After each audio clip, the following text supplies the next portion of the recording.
Hello everyone, Shadefyre here, and welcome to the start of episode 9 of Let's Play Resident Evil.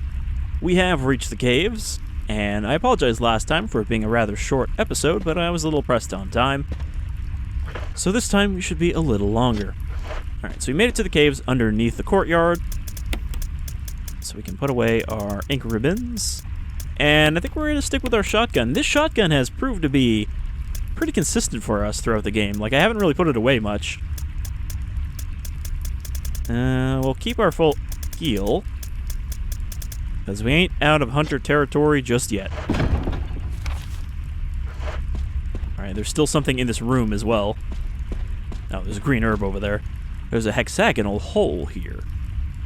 And we don't have a hexagonal crank, we only have a square crank.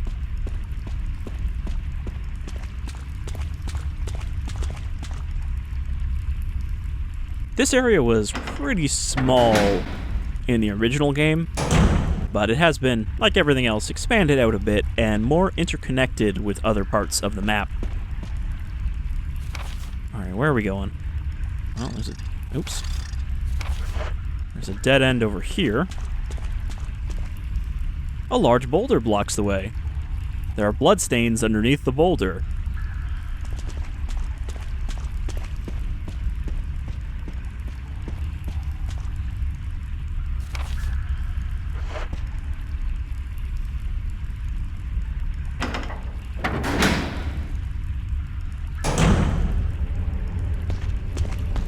So this area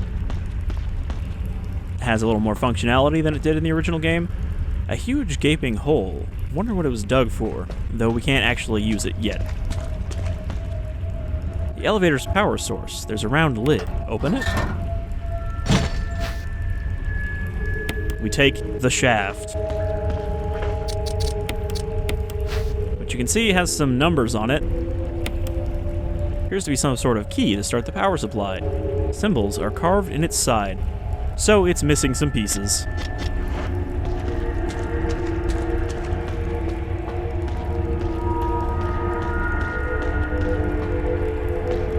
It's a handgun magazine.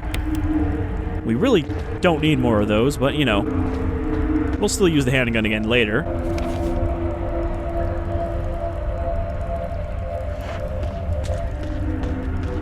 So yeah, there's an elevator here that wasn't here before. What's this? Another handgun magazine. Someone's just dropping full magazines as they walk down this path.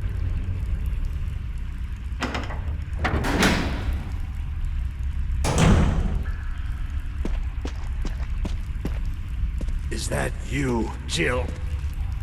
Is that voice Enrico's? Enrico's? Oh, she still says that. You're alive. Stop! Are you with anybody, Jill? No, but why? The stars are finished. Someone is a traitor. Umbrella set us up. Enrico!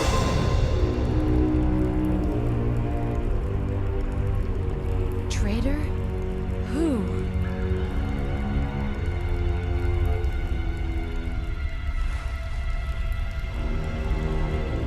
In the original, Enrico is a bit more suspicious of both Chris and Jill, because he doesn't know who the traitor is. Whoever did this is definitely a professional. I mean, that could also apply to most of the S.T.A.R.S members. Will you take the crank? Enrico is dead. What could he have known? So that's Enrico Marini, the captain of S.T.A.R.S Bravo team. You see him a bit more in Zero, but I guess he wasn't wearing a bulletproof vest, unlike some of the other S.T.A.R.S members. I mean, Jill's just wearing a tank top, so she doesn't have hers either. But oddly, Rebecca does. So now hunters are going to start showing up. Also, I'm going to equip the taser for now. Nope. That way if we get grabbed by a hunter, we can stun them out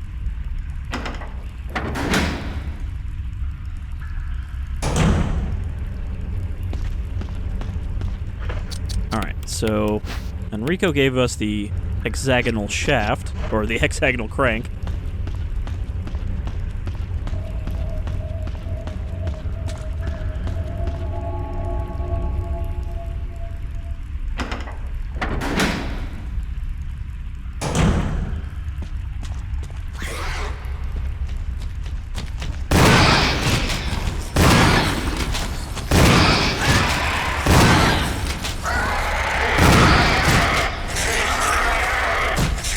You notice there is a darker color of Hunter there. We got a regular one, and then we got one that's kind of like purplish. And I don't know if that has a statistical difference, but it might just be the cave Hunter.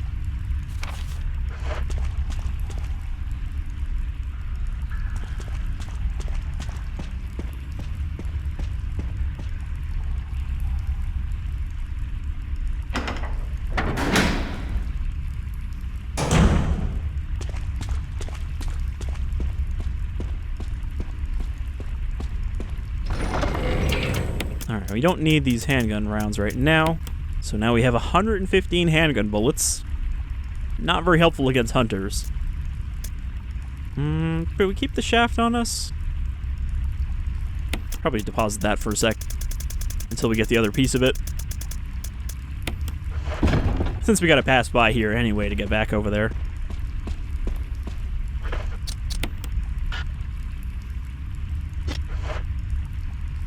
Gotta find the spot where I can actually use it.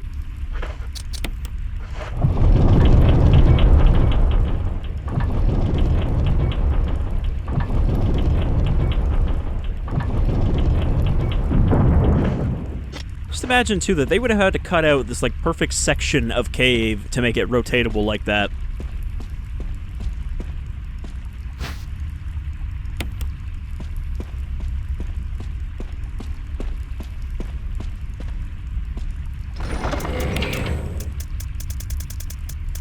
Another green herb for the stack.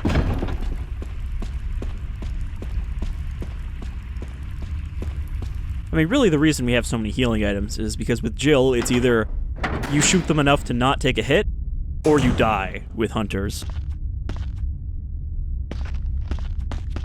Got a hook there with nothing on it.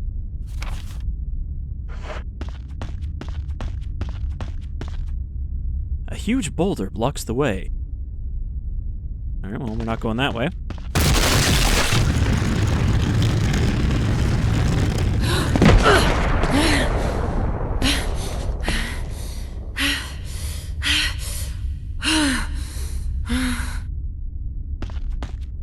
That's what I was trying to get the other boulder to do, but I couldn't remember if it triggered as well. So that's smashed down the wall over here. More shotgun shells. Definitely need those while we're in here. And that's all that's in this hallway, but there's a door now where the boulder was. Oh, that's where we came in.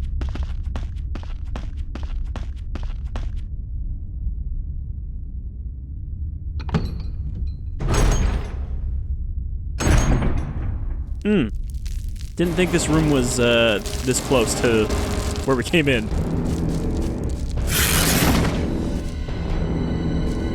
Yeah, no, dog. We're gonna take a rain check on that.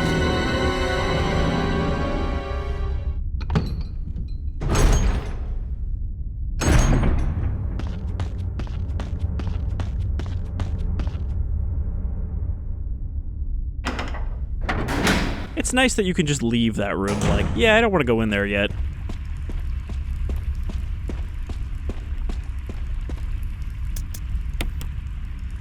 Alright, so for dealing with the Black Tiger,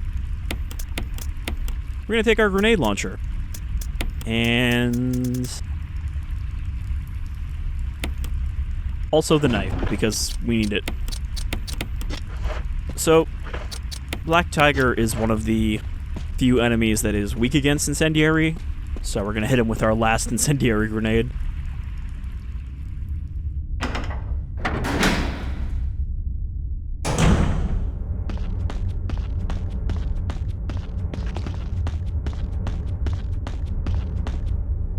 And something I haven't actually mentioned yet, I kind of forgot about it, but all of the like monsters in Resident Evil can be divided into two categories. Not really in game are they ever mentioned by these two categories, but in all of the like official documentation outside the games. Obviously, the first one is BOWs, bioorganic weapons, which are the ones that are specifically created with one of the various viruses in the series, or the Plaga. Then there is the other category, which is irregular mutants, which are just basically anything that was infected unintentionally because of, an outbreak or whatever.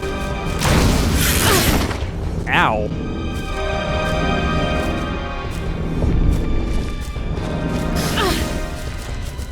Did he catch me with that? I didn't get poisoned, but I am hurt, so we're gonna heal. I was gonna say that it's pretty easy to get him stuck in a loop of turning.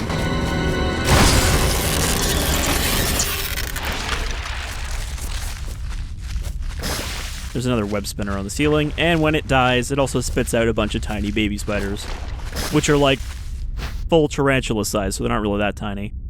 And there's another knife in here, which I wasn't gonna take, but now I will take.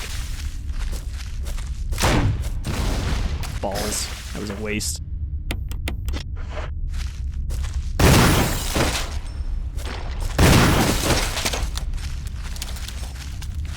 Literally the only reason to kill that is so that it stops spitting on me while I try to cut open these webs.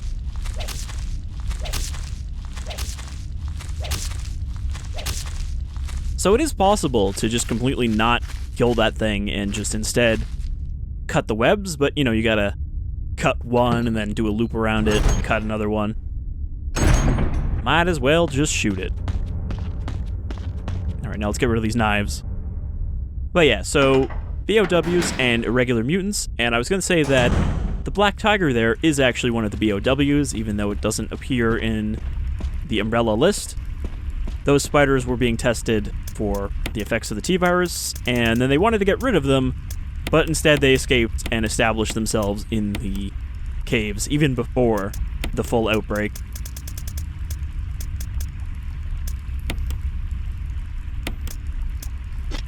Which just makes it seem like Umbrella never had particularly good control of their experiments.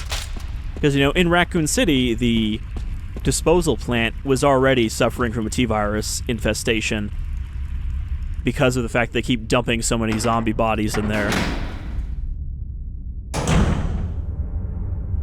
And Yawn, who is an irregular mutant, was loose in the mansion before the outbreak.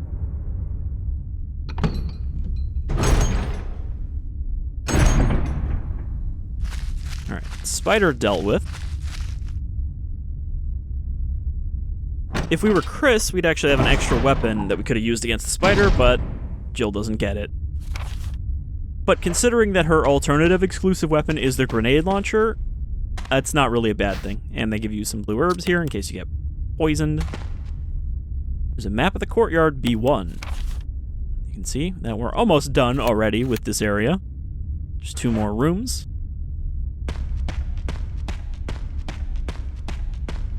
So it's still a fairly small area,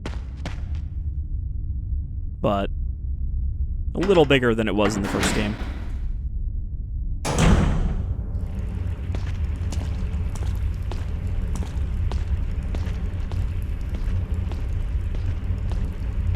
I know there's a hunter in here somewhere.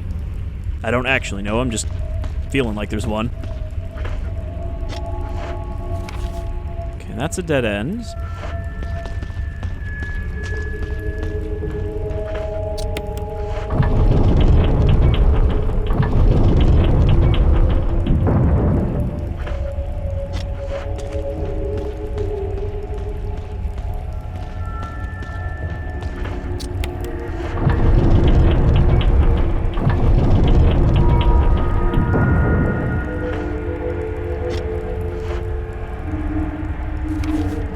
Look at the map, there is a tunnel, so we have to crank it one more time.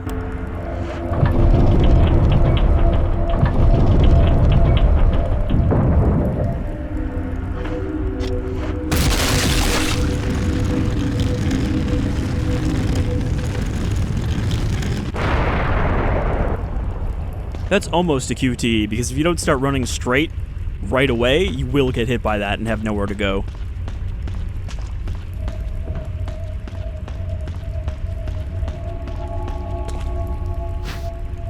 Another insert first aid case. What's it gonna be? First aid spray or herbs? I'm gonna say first aid spray in this one. Yep. Haven't got one of these in a while. We've got so many first aid sprays in our box.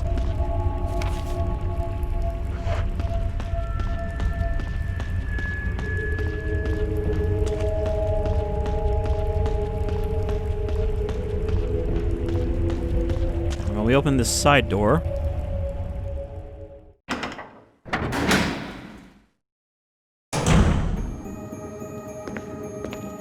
Puzzle room music. It's like the least exciting ride ever. So this puzzle hasn't changed. We've got a crank here.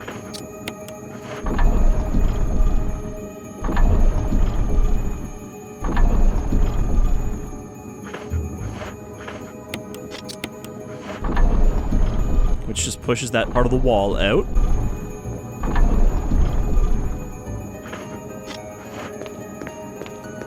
We've got a rotator, and we've got a statue and a statue hole.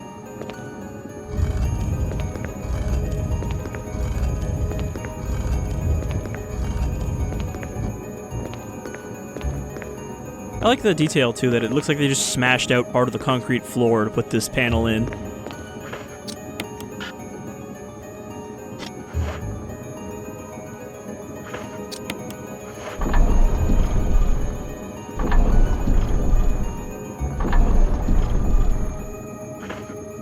Got to use it again so that we can actually get in there and start pushing it.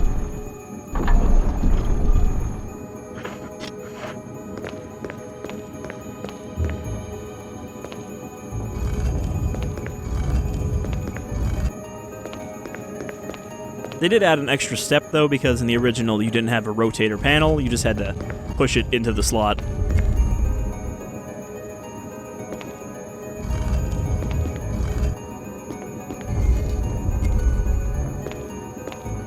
But here you gotta rotate it twice.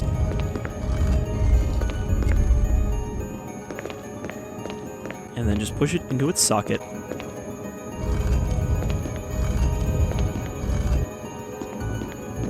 That's probably a little unaligned, but we can fix it once it's against the wall. Oh no, that might actually be perfect.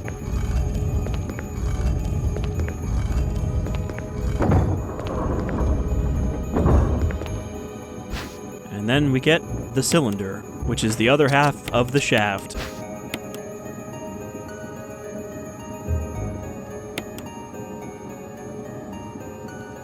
I like that she says just symbols are carved in the side, like she has no idea what they are. Mysterious symbols I've never seen before.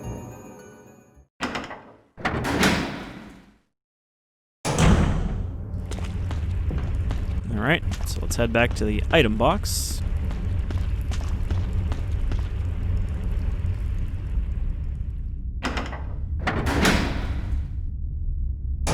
So I still think we can fit the whole caves into one episode. Okay, that's just the blue herbs.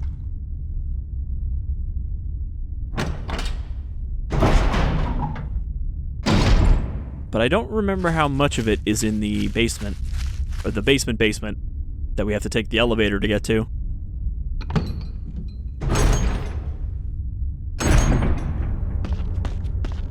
Alright, where are we at?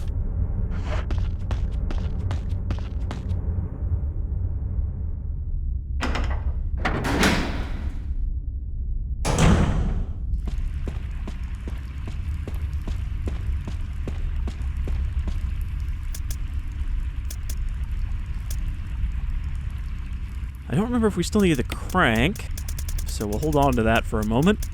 And we'll grab the shaft and deposit the first aid spray. Now we combine these two, but Jill doesn't know how to align them automatically, so we gotta twist it. I wish there was a better interface for this than just pressing yes again and again. There we go. 4, 2, 3, 1.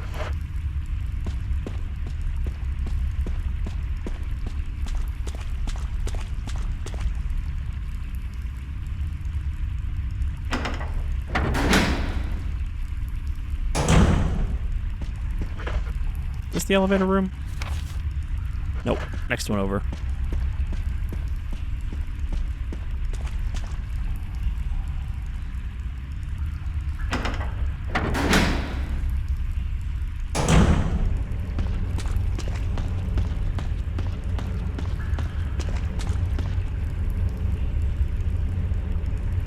Something seems to be missing. Is it the cylinder shaft? Series of flashing buttons. Press 1. So as you might expect, the numbers on the side are the buttons we need to press. 4, 2, 3, 1.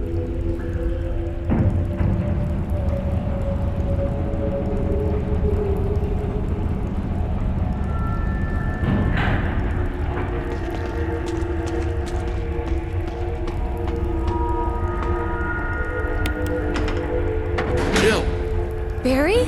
Thank God you're safe. You too, Jill. A noise I heard brought me down here. I didn't expect to find a place like this. An elevator? Have any idea as to what might be at the bottom? There's only one way to find out.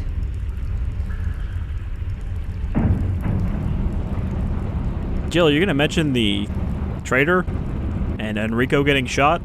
Maybe?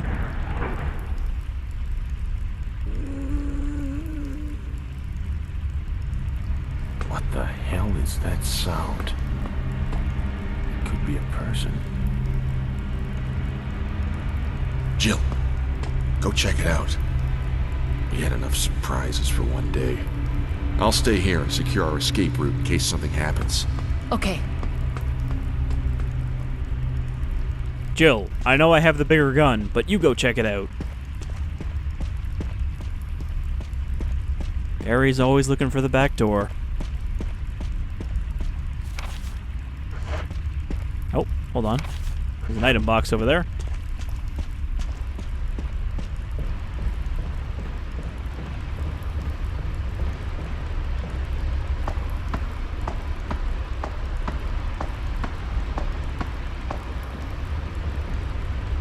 Some old supplies. They're labeled waste materials.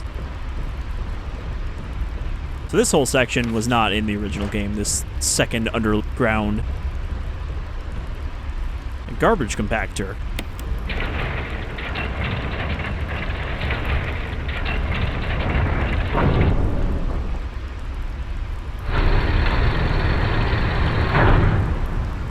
You could compact some real garbage with this.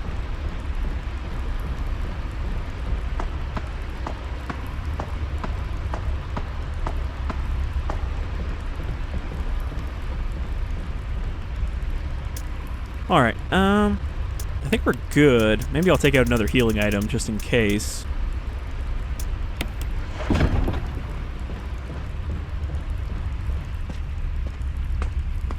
I'll stay and secure our escape route.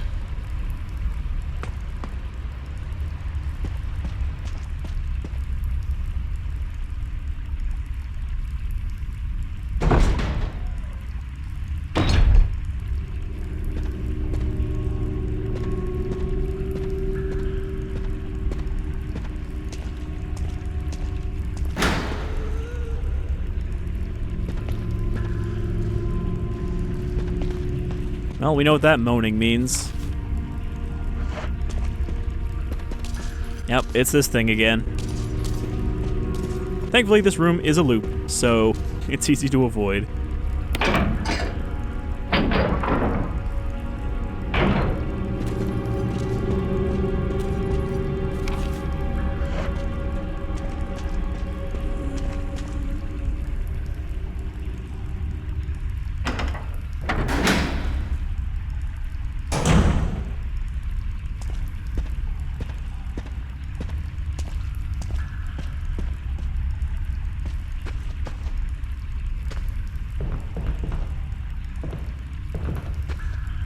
Ooh. Treasure trove of ammo. Battery pack. Magnum rounds. And a handgun magazine. I didn't even remember that was there. I was just trying to look at the description on these boxes, and then she climbed all the way up. Okay, we got a box here.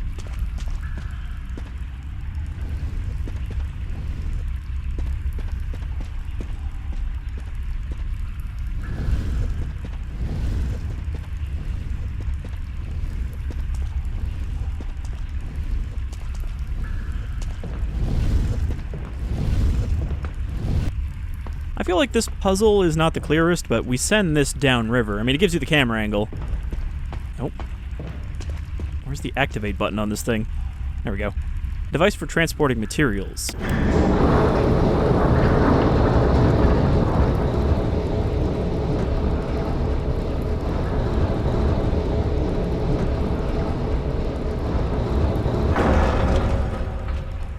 And you're like, okay, what did that do?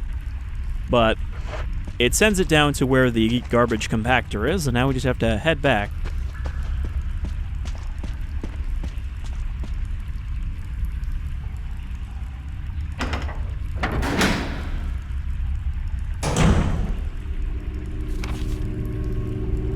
There's an item here somewhere. No.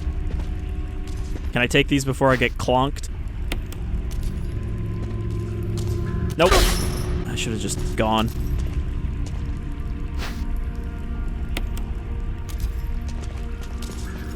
But now I'm gonna need them. So here's the locked door. You can see it needs something on those hooks to open it up. And not the broken shotgun. I'm pretty sure even if you had the broken shotgun and brought it here, it would not help.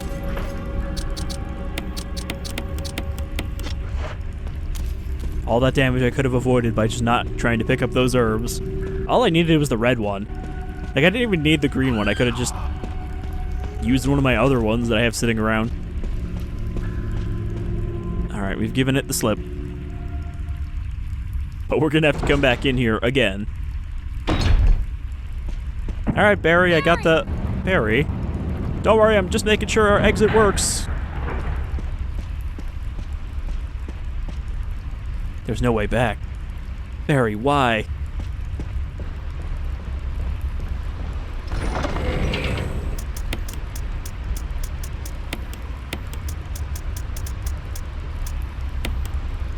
And if I'm remembering correctly, that might actually be all of the magnum ammo we get in the game. At least on this difficulty. Alright, well, our box is here.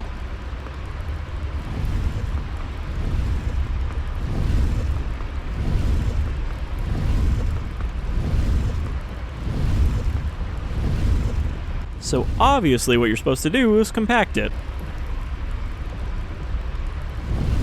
Which seems pretty unclear from Jill's perspective. Like, why would she know how to do this? She's like, oh yeah, obviously I need to take this box and smash it open because what I need is in there.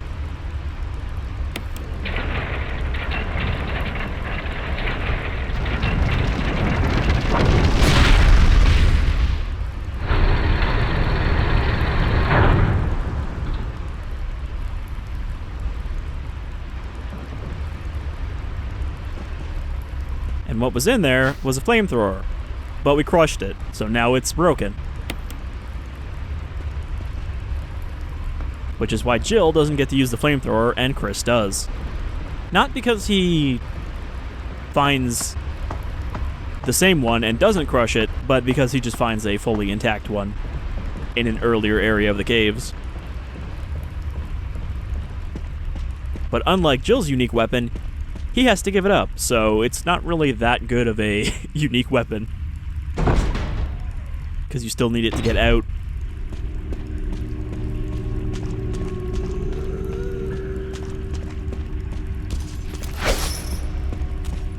Alright, deked her this time. The muzzle is broken. It can't be fired. It's actually surprised how little damage that thing took from getting crushed by the garbage compactor. And I'm pretty sure they redesigned it so that it looks more like the M240 flamethrower from Aliens compared to the crappy earlier design.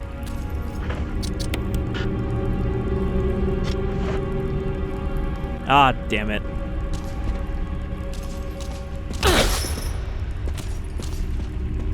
I forgot the switch. I gotta get her to follow me over here. The switch is on a timer. So we gotta hit it and then run down there before it retracts again.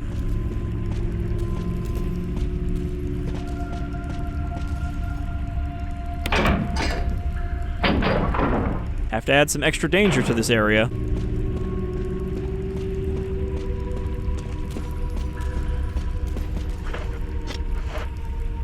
I gotta be facing it. Come on.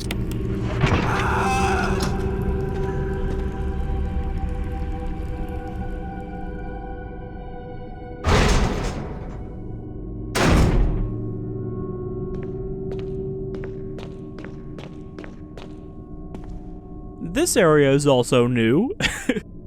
We got dolls, we got creepy shit everywhere. The desk is cluttered with old beat-up dolls and used candles. Fire has died out, but it shows signs of use. A huge collection of various kinds of dolls. They're all faded and worn.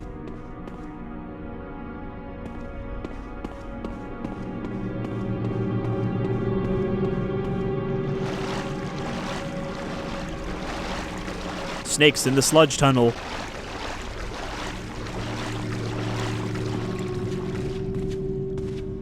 A bunch of photographs featuring a young girl, depicting various scenes from her upbringing.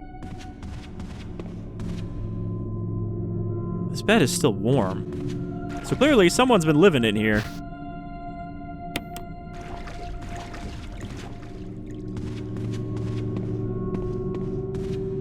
A bunch of photographs, yeah. This is where that creature lives.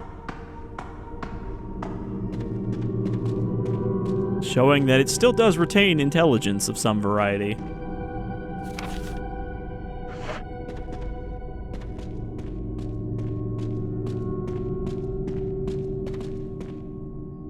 A blue herb, just in case one of those snakes bit you.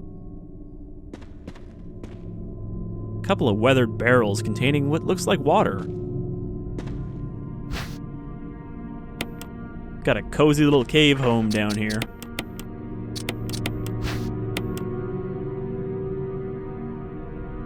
There is the stone ring for our stone and metal object. A family picture and notes. There's something written on the back. November 10th, 1967. Progenitor virus administered. Jessica, administered virus type A. Plasmalizing of tissue during cell activation, virus fusion negative, action disposed. So that's George Trevor's wife.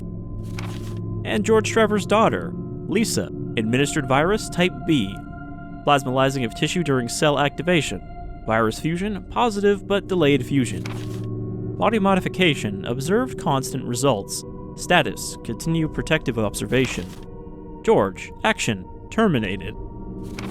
There's a journal left by someone. November 14th, 1967. I feel dizzy after that shot they gave me. I don't see Mom. Where did they take her? She promised that we would escape together. Did she escape alone and leave me behind? November 15th. I found Mom. We ate together. I was very happy. But she was a fake. Not my real mom. Same face, but different inside. Have to find Mom. Have to give face back to Mother. I got Mom's face back. Nobody can have my mom except me. I attach her face to me so she doesn't go away. Because Mom's sad when I meet her without her face. November 17th. From inside box, scent of mommy. Maybe true mother there. Stone box hard. It hurt. Steel rope in the way. Can't see Mother because 4 stones. So yeah, after they killed George Trevor so that no one would know the secrets of the mansion, they decided, hey, why don't we just experiment on his wife and daughter, too, instead of getting rid of them, or, you know, leaving him out of it entirely. And Jessica didn't take to it, but Lisa became some sort of super absorber of viruses. And this is also part of the Trevor plotline that was cut out of the original game. So yeah, that creature is Lisa. She's unkillable, she's extremely strong, and she's full of viruses, because they retconned it, or maybe not retconned, they kind of like retroactively added it, that she's also where the G-Virus came from, as well as how they somewhat developed the Nemesis parasite that they used to create the Nemesis. So she's kind of important to the lore now, even though she didn't exist in the original game.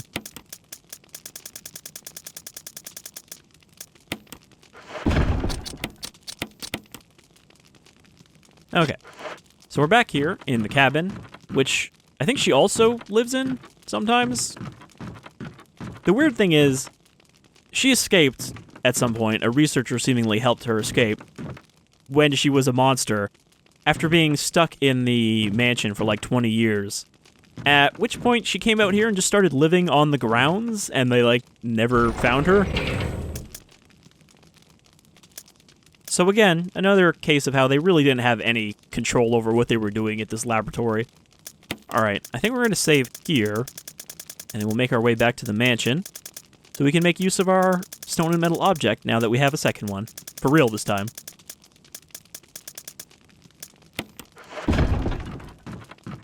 There is a typewriter in here, right?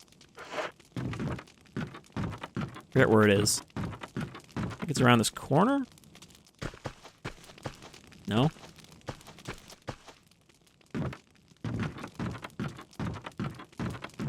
There it is. Alright.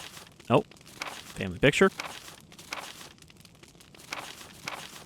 I wasn't sure if we picked this up before, but no, we didn't. You can see it's the same picture we found down there, but it's more ripped. My dearest Lisa. There's a journal left by someone. 19. Daddy attached first. Mom attached second. Inside, red and slimy. White and hard. Not true. Mom. Where? Dunno, Dad. Found Mom again. When attached Mom. She moved no more. She's screaming. Why? Just want to be with her. For Mom, where? I miss you. Kind of shitty, really, for her that she maintains some of her intelligence. She never completely lost it. She just wants her mother, but her mother died. And apparently, Umbrella then had someone show up with a fake duplicate to pretend to be her mother, and she could tell and ripped her face off. Which is why she's wearing a mask of faces. Alright, so that'll do it for Let's Play Resident Evil Remake, Episode 9.